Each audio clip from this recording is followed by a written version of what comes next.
Assalamualaikum. Welcome to Shah group online educational channel. This is Kahkashan. Students, जैसा कि आप जानते हैं कि आपके पेपर में अब 40% जो है वो एमसीक्यूज हो गए हैं। आपके सेक्शन ए में अब 40% एमसीक्यूज आया करेंगे। तो शाह ग्रुप ने इस चीज़ को मद्देनज़र रखते हुए आपके लिए एमसीक्यूज की शॉर्ट वीडियोस तैयार की हैं, ताकि आपको अपने पेपर सॉल्विंग में इससे हेल्प मिल सके।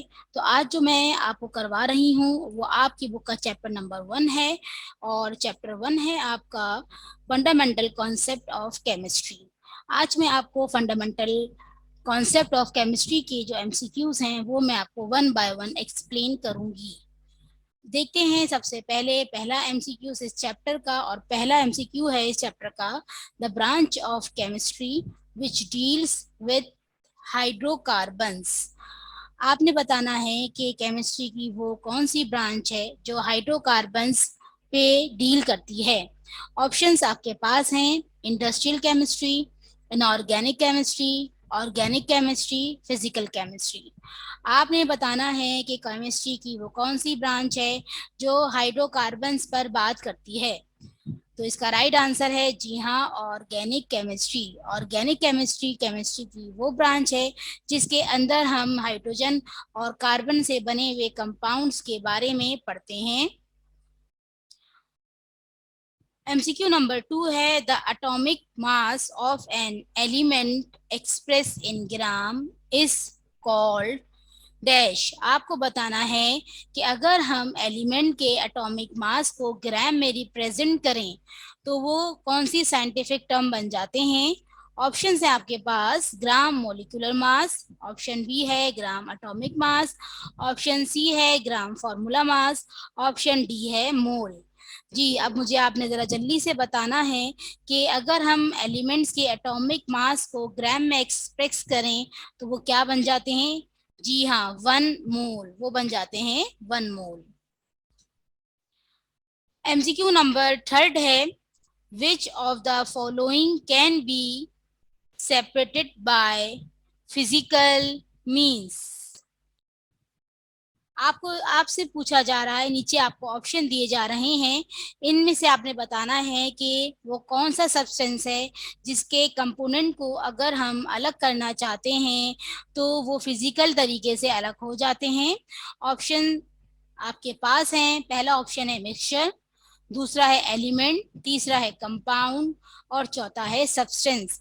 आपने इन चारों ऑप्शन को देखते हुए बताना है कि वो कौन सा हमारे पास सब्सटेंस है जो फिजिकल तरीके से अलग किया जा सकता है। मैं आपके जवाब का वेट कर रही हूँ। जी हाँ, बिल्कुल सही जवाब है। इसका आंसर है मिक्सचर। मिक्सचर वो सब्सटेंस होता है जिसके कंपोनेंट्स को सेपरेट करने के लिए हमें किसी भी इलेक्ट्रिसिटी या हीट की ज़रूरत नहीं पड़ती है।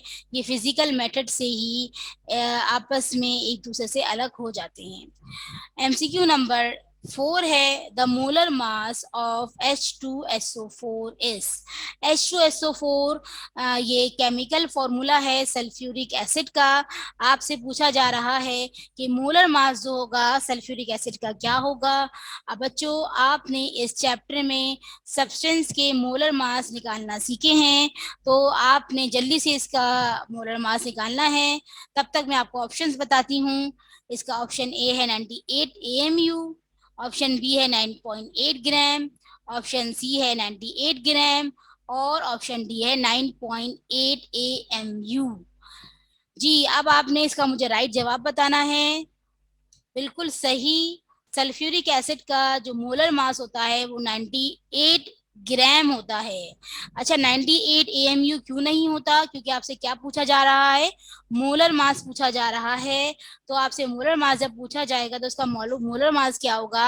98 ग्राम होगा, और हम मोलर मास को हमेशा ग्राम के अंदर रिप्रेजेंट करते हैं। तो चलें आगे देखते हैं। ब्लैंक नंबर 5, एमसीक्यू नंबर 5 आपको स्क्रीन पे लिखा हुआ नजर आ रहा है। The molecule consist of 2 atoms is. यानी ऐसे मॉलिक्यूल जो 2 एटम से मिलकर बनते हैं वो क्या कहलाते हैं। ऑप्शन ए है मोनो एटॉमिक, ऑप्शन बी है पॉलीएटॉमिक, ऑप्शन सी है हेट्रोएटॉमिक, ऑप्शन डी है डाईएटॉमिक। आपने मुझे बताना है कि ऐसे मॉलिक्यूल जो दो एटम से मिलकर बने वो क्या कहलाते हैं। जी बिल्कुल सही, दो का मतलब है डाई और डाई मीन्स टू, यानी डाई एटॉमिक मॉलिक्यूल कहलाते हैं। जब ऐसे मॉलिक्यूल जो दो एटम से मिलकर बने हों वो डाई एटॉमिक मॉलिक्यूल कहलाते हैं। एमसीक्यू नंबर 6 देखते हैं। A formula that indicates actual number and type of atom in a molecule is. आपसे पूछा जा रहा है कि एक ऐसा फॉर्मूला जो दो चीजों को रिप्रेजेंट करे, यानी ये भी रिप्रेजेंट करे कि वो किन एटम से मिलकर बना है और कितने एटम से मिलकर बना है, यानी नंबर ऑफ एटम्स भी शो करे आपको और आपको टाइप ऑफ एटम भी शो करे, तो वो फॉर्मूला क्या कहलाता है। आपके पास ऑप्शंस हैं। केमिकल फॉर्मूला कहलाता है, एम्पेरिकल फॉर्मूला कहलाता है, मॉलिक्यूलर फॉर्मूला कहलाता है, फॉर्मूला मास कहलाता है। आपने बताना है कि एक ऐसा फॉर्मूला जो दो चीजों को रिप्रेजेंट करे, नंबर को भी रिप्रेजेंट करे और टाइप ऑफ एटम को भी रिप्रेजेंट करे, यानी वो किन एटम से मिलकर बना है, तो वो फॉर्मूला क्या कहलाएगा। आपके पास आंसर है मॉलिक्यूलर फॉर्मूला। जी हाँ बिल्कुल, मॉलिक्यूलर फॉर्मूला हमारे पास वो फॉर्मूला होता है जो कंप्लीट फॉर्मूला होता है किसी भी कंपाउंड का। और कंप्लीट फॉर्मूला वो इसलिए होता है कि वो जिन एटम से मिलकर बना होता है वो भी हमें बताता है, प्लस उसमें कितनी रेशो मौजूद है, कितनी नंबर ऑफ एटम्स मौजूद हैं उस कंपाउंड को बनाने के लिए, उस सब्सटेंस को बनाने के लिए, ये भी वो हमें बताता है। नेक्स्ट ब्लैंक देखते हैं, ब्लैंक नंबर 7। ब्लैंक नंबर 7 है ethyl alcohol was prepared by. आपने बताना है कि इथाइल अल्कोहल जो कि एक ऑर्गेनिक सब्सटेंस है, ये किसने फर्स्ट टाइम प्रिपेयर्ड किया लेबोरेटरी में। सो ऑप्शंस हैं इब्ने सीना, अल राजी, अल बैरूनी, जाबिर इब्ने हयान। अब आपने मुझे जल्दी से बताना है कि इथाइल अल्कोहल सबसे पहले किसने तैयार किया था। I am waiting of your answer.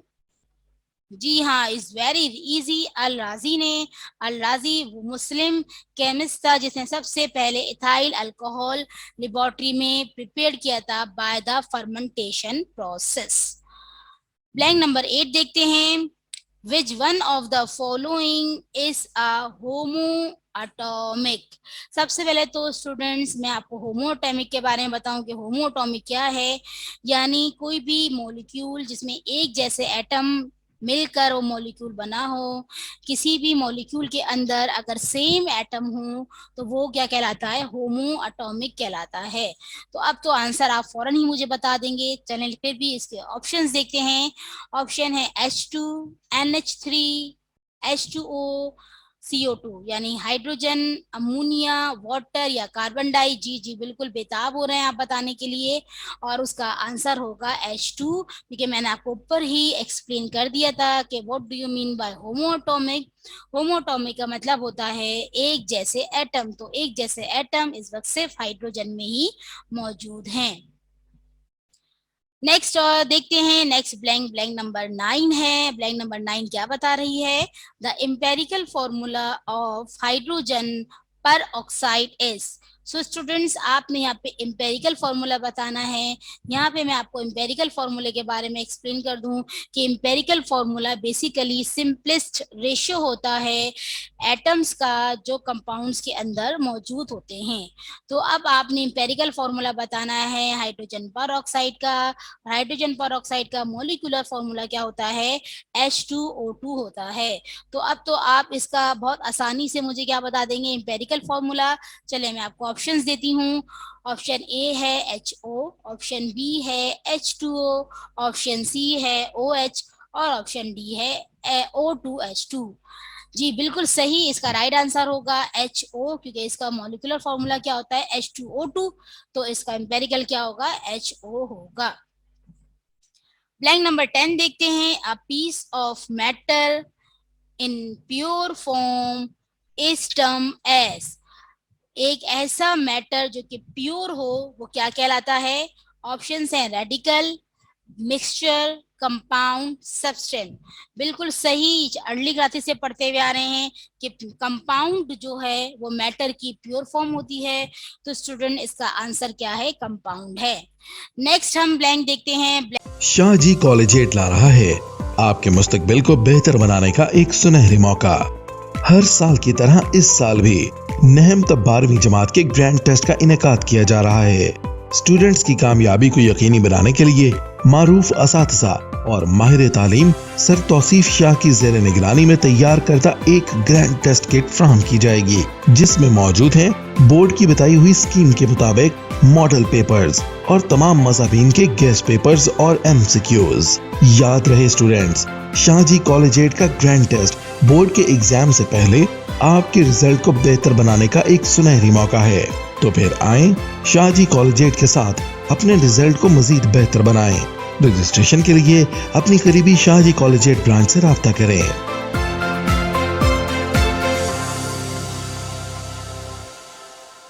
Blank number है हमारे पास 11 ब्लैंक में आपसे पूछा जा रहा है which one of these was the first to use opium as anesthesia। आपसे पूछा जा रहा है कि मैं आपको ऑप्शन दूंगा, इनमें से कौन सा है जिसने पहली मर्तबा एनेस्थीसिया को इस्तेमाल किया था, एनेस्थीसिया के लिए इस्तेमाल किया था ओपियम को। तो साइंटिस्ट हैं आपके पास जाबिर इब्न हयान, बू अली सीना, अल बैरूनी, अल राजी। बिल्कुल सही, इसका आंसर है अल राजी। अल राजी हमारे पास वो मुस्लिम केमिस्ट था जिसने एनेस्थीसिया इस्तेमाल किया था। नेक्स्ट ब्लैंक देखते हैं, ब्लैंक नंबर 12 है which gas is study by J black. J black ने कौन सी गैस को स्टडी किया? तो ऑप्शन है आपके पास carbon monoxide, carbon dioxide, sulphur dioxide, hydrogen. आपने बताना है कि जे ब्लैक ने किस गैस को स्टडी किया। तो बिल्कुल सही, इसका राइट आंसर है कार्बन मोनोऑक्साइड यानी CO। नेक्स्ट ब्लैंक देखते हैं, ब्लैंक नंबर हमारे पास है 13 और 13 ब्लैंक में पूछा जा रहा है who discovered the periodic arrangement of the elements की पीरियोडिक अरेंजमेंट किसने की फर्स्ट टाइम? तो ऑप्शंस हैं आपके पास ब्रिजिलियस, जेलोसस, बेंडलीफ और फ्राडे। तो इसका राइट आंसर है मेंडलीफ। मेंडलीफ वो केमिस्ट है जिसने फर्स्ट टाइम एलिमेंट को जो है वो पीरियोडिक अरेंजमेंट दी थी। नेक्स्ट हमारे पास ब्लैंक है शीले डिस्कवर्ड डैश गैस। शीले ने कौन सी गैस डिस्कवर की? तो ऑप्शंस हैं आपके पास chlorine, fluorine, iodine, oxygen. Right answer है इसका क्लोरीन। नेक्स्ट ब्लैंक देखते हैं, ब्लैंक नंबर 15 है। ब्लैंक नंबर 15 में क्या पूछा जा रहा है? Which of these branches of chemistry deals with the study of compounds of living organisms. आपने बताना है कि वो केमिस्ट्री की कौन सी ब्रांच है जिसके अंदर हम ऑर्गेनिज्म के जो कंपाउंड्स हैं उनके बारे में पढ़ते हैं। ऑर्गेनिज्म का मतलब होता है लिविंग बॉडी, जैसे कि आप और मैं, पौधे और जानवर, कीड़े और मकोड़े, ये सब लिविंग ऑर्गेनिज्म हैं। तो वो ब्रांच केमिस्ट्री की कौन सी है जिसके अंदर हम लिविंग ऑर्गेनिज्म के कंपाउंड को स्टडी करते हैं? सो ऑप्शंस हैं ऑर्गेनिक, एनालिटिकल, एनवायरमेंटल, बायोकेमिस्ट्री। तो इसका राइट आंसर क्या होगा? नहीं, इसका राइट आंसर ऑर्गेनिक नहीं होगा, क्योंकि ये बेटा हाइड्रोकार्बन्स के बारे में बात नहीं की जा रही है, ये बात की जा रही है लिविंग ऑर्गेनिज्म में कंपाउंड्स के बारे में। जी फिर बिल्कुल सही आपने बताया कि इसका राइट आंसर है बायोकेमिस्ट्री। नेक्स्ट ब्लैंक देखते हैं, नेक्स्ट ब्लैंक है Greek philosophers introduced the concept of dash elements on the earth. Greek philosopher ने बताया कि जमीन पर कितने तरह के एलिमेंट्स मौजूद हैं। तो आपने बताना है, ऑप्शंस मैं आपको देती हूँ 3, 4, 5 और 6। बिल्कुल सही, राइट आंसर है इसका 5। नेक्स्ट ब्लैंक देखते हैं, ब्लैंक नंबर 17।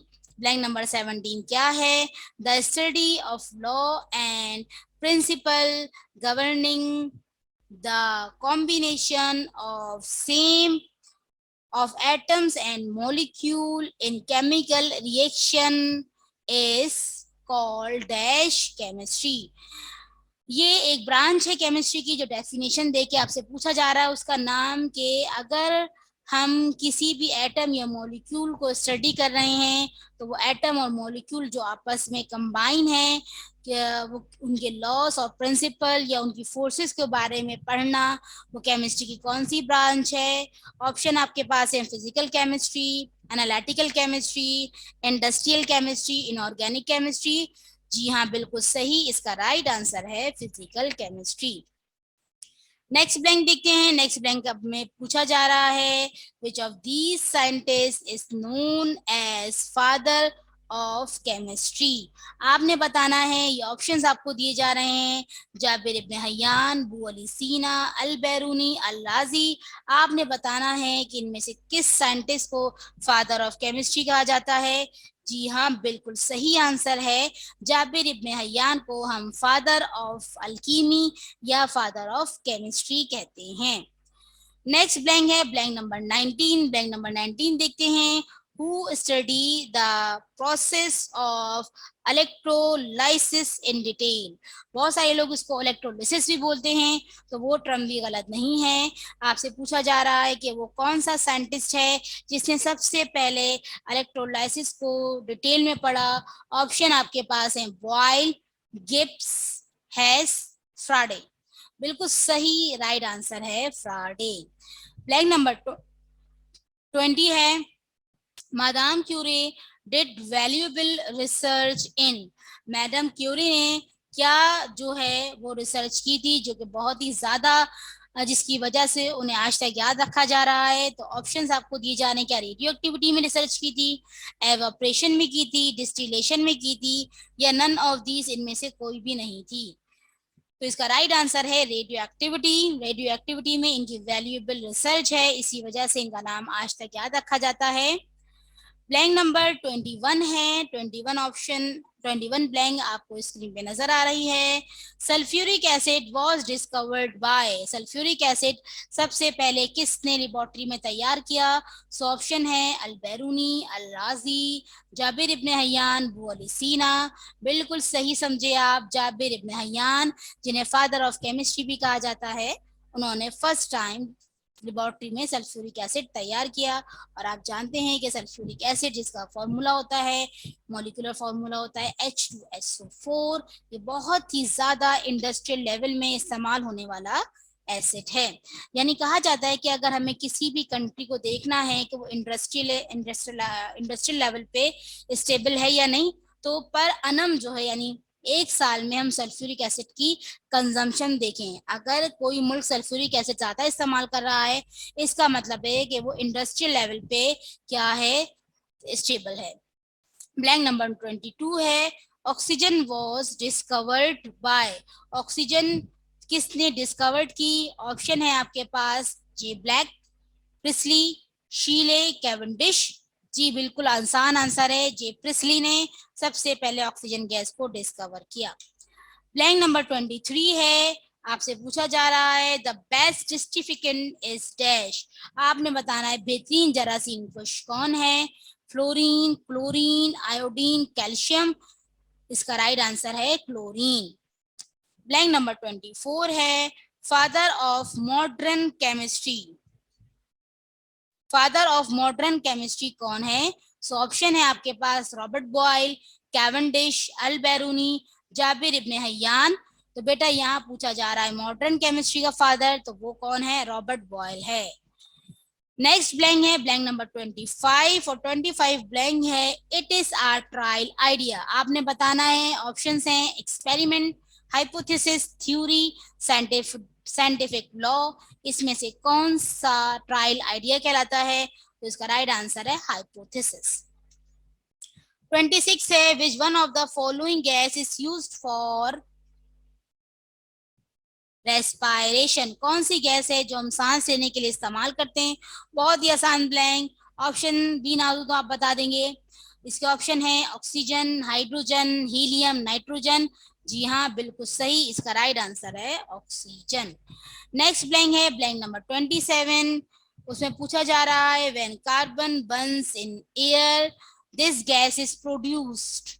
जब कार्बन को हवा में जलाया जाता है तो कौन सी गैस जो प्रोड्यूस होती है? SO2 यानी सल्फर डाई, H2S यानी हाइड्रोजन सल्फाइड, NH3 अमोनिया, या CO2 यानी कार्बन डाई। बिल्कुल सही, इसका राइट आंसर है CO2 यानी कार्बन डाई। ब्लैंक नंबर 28 है the molecular mass of heavy water is dash. सबसे पहले तो स्टूडेंट्स मैं आपको हैवी वाटर की टर्म एक्सप्लेन करूं। हैवी वाटर का मॉलिक्यूलर फॉर्मूला होता है D2O और ये हाइड्रोजन के आइसोटोप ड्यूटेरियम से बनता है। इसकी प्रॉपर्टीज हमारे ऑर्डिनरी वाटर से डिफरेंट होती हैं। तो उसका मॉलिक्यूलर मास क्या होगा? 16 AMU, 18 AMU, 20 AMU या 22 AMU। नहीं स्टूडेंट, 18 AMU कैसे हो सकता है बेटा? वो तो मॉलिक्यूलर मास है ऑर्डिनरी वाटर का, और अभी मैंने आपको बताया कि हैवी वाटर की प्रॉपर्टीज ऑर्डिनरी वाटर की प्रॉपर्टी से अलग होती हैं। तो इसका मॉलिक्यूलर मास होगा 20 AMU, 20 atomic mass unit. Next देखते हैं ब्लैंक नंबर 29। ब्लैंक नंबर 29 है which one of the following is a compound. आपको कुछ ऑप्शंस दिए जा रहे हैं जैसे कि एयर, कार्बन, ऑक्सीजन, स्टीम। आपने बताना है कि इन चारों सब्सटेंस में से कौन सा सब्सटेंस कंपाउंड है। बिल्कुल सही, स्टीम वाटर कंपाउंड है, क्योंकि स्टीम वाटर से बनती है और वाटर कंपाउंड होता है। ब्लैंक नंबर 30 है आपके पास symbol of silver is dash. Option दिए जा रहे हैं आपको Si यानी सिलिकॉन, S यानी सल्फर, Ag आर्गेंटम और Hg हाइड्राग्राम। तो आपने बताना है कि सिल्वर का जो सिंबल है वो कौन है। जी हाँ, बिल्कुल सही, सिल्वर का सिंबल है Ag। सो स्टूडेंट्स, ये 30 MCQs थे जो कि chapter fundamental concept of chemistry, जो कि आपकी बुक का पहला चैप्टर है, उसमें से लिए गए थे। यकीनन आपको ये MCQs समझ आ गए होंगे और आपको बहुत ज़्यादा हेल्प मिलेगी। अगर आप ये MCQs अच्छे से समझ लें और याद भी कर लें तो आपको बहुत हेल्प मिलेगी आपके पेपर में। Thank you for watching. आपका बहुत शुक्रिया वीडियो देखने का। अगर आपको हमारी वीडियो पसंद आ रही हैं और आप ऐसी बहुत ज़्यादा इंफॉर्मेटिव वीडियोस देखना चाहते हैं तो Shah group online educational channel को सब्सक्राइब कीजिए ताकि आप देख सकें ऐसी मज़ीद informative video. So take care and good bye.